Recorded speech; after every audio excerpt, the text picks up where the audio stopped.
West. So here's the man, Allen West.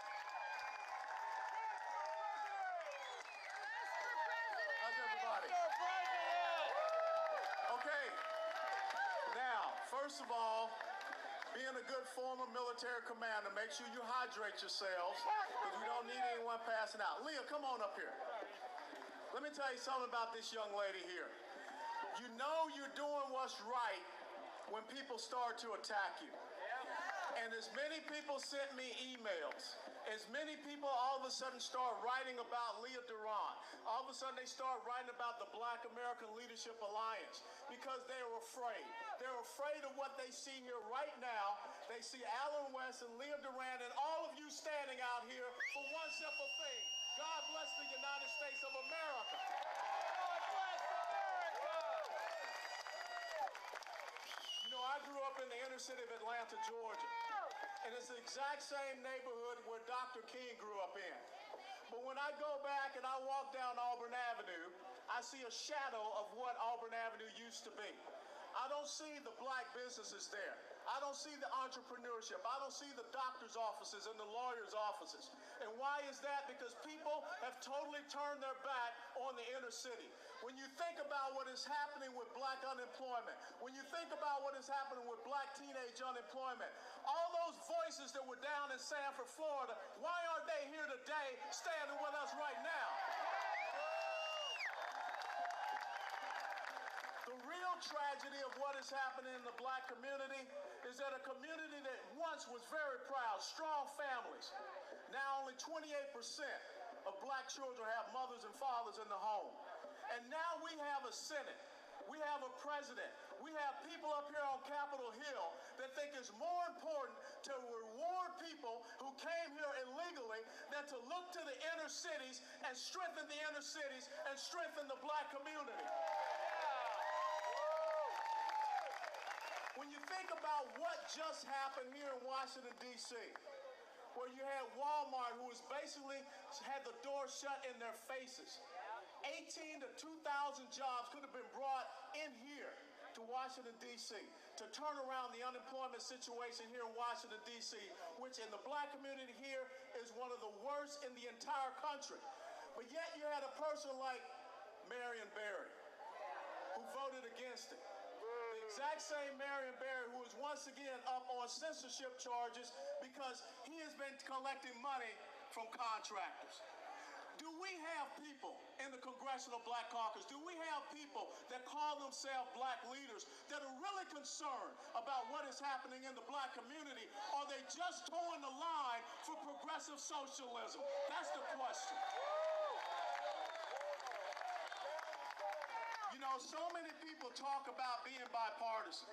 I guarantee you, there are Democrats here, there are Republicans here, there are conservatives here, there are libertarians, and we are all standing for one thing, the America that we love, the sovereignty of this great United States. We're standing here because we want to make sure that it's not anyone's special interest, it's the American interest that comes first and foremost.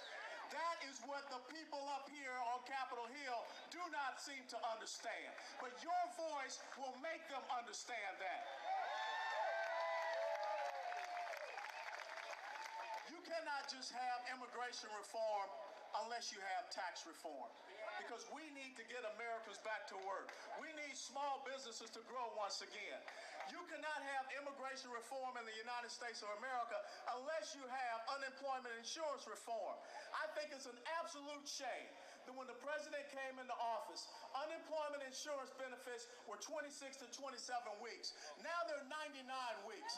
And even worse than that, you have more people that are going out and applying for Social Security disability, which is destroying that program as well. What Obama, what the Senate, and what some members of the House believe in, they don't believe in the opportunity society. They believe in the dependency society. They believe in more people that they can have trusting in them and not trusting in God, then they will be the ones to stay in power. I say that is not the way in this country.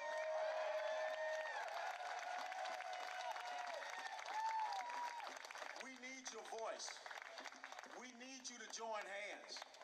We need you to understand that this is not about black or white or Hispanic or Asian or whatever. This is about one simple thing. This is about something that was started 237 years ago. The greatest experiment in liberty, freedom, and democracy. It's about looking up there on that Capitol and seeing that Indian statue called freedom and understanding that that is the beacon that so many people have looked toward when they came here and put their feet on these great shores. But if we're not careful, you have politicians that are willing for their own interests to sell it away. You have politicians that don't care about the legacy that you want to pass on to your children and grandchildren. They only care about what keeps me up here in Washington, D.C. Well, I tell you what, send them all home if they don't believe in this great nation.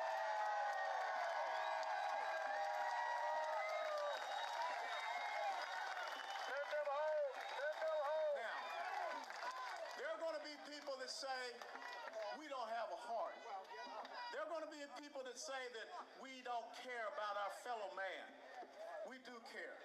The United States of America is the most benevolent country that this world has ever known. But what we're here to say is to take care of your home first. Take care of Americans first. Get Americans back to work. Get our children back in colleges and universities so they can earn an education, so that they can be a part of this American dream. Take care of our inner cities, because if you don't take care of the inner city, you will never be able to repair this great United States of America. And never forget, it was during the Reagan administration with former deceased Congressman Jack Kemp and his Art Laffer, his economic advisor, that talked about urban economic revitalization zones, empowerment zones, how we can bring growth and prosperity back into the inner city. That's what we're all talking about here.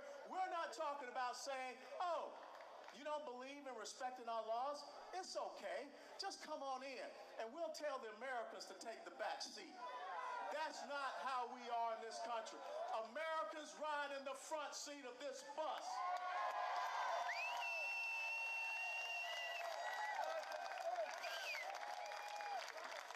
Don't ever forget, this is a republic. And it being in a republic, it's your voice that matters. And your voice now must resound stentorian. That's one of them smart words they taught me in college. It means really loud. And see, I see those Tennessee guys over there. That's where I went to school, University of Tennessee, and they taught me that word, stentorian. But your voices has to resound all across this great land. You have to join arms with people that you would have never thought you'd join arms with. Because the true test of who we are is, what do we leave for that next generation?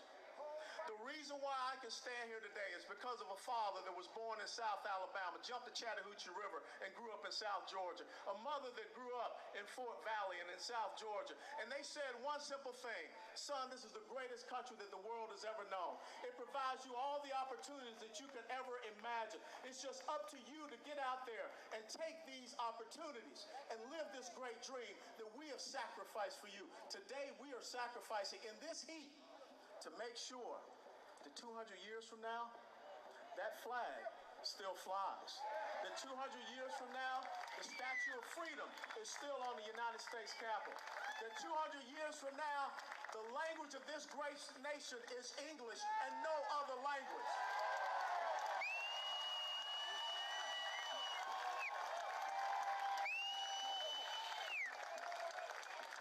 Do not leave here today without having a fire in your belly and a commitment in your heart, a resolve to make sure that when we say E pluribus unum, look around you today.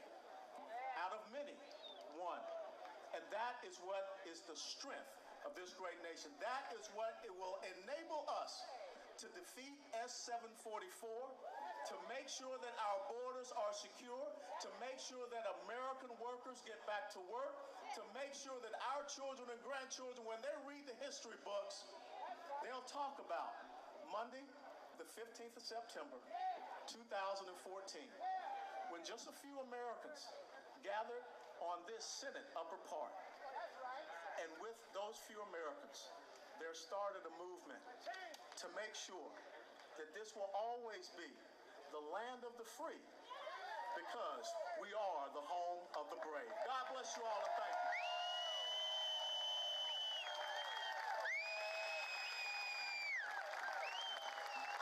say thank you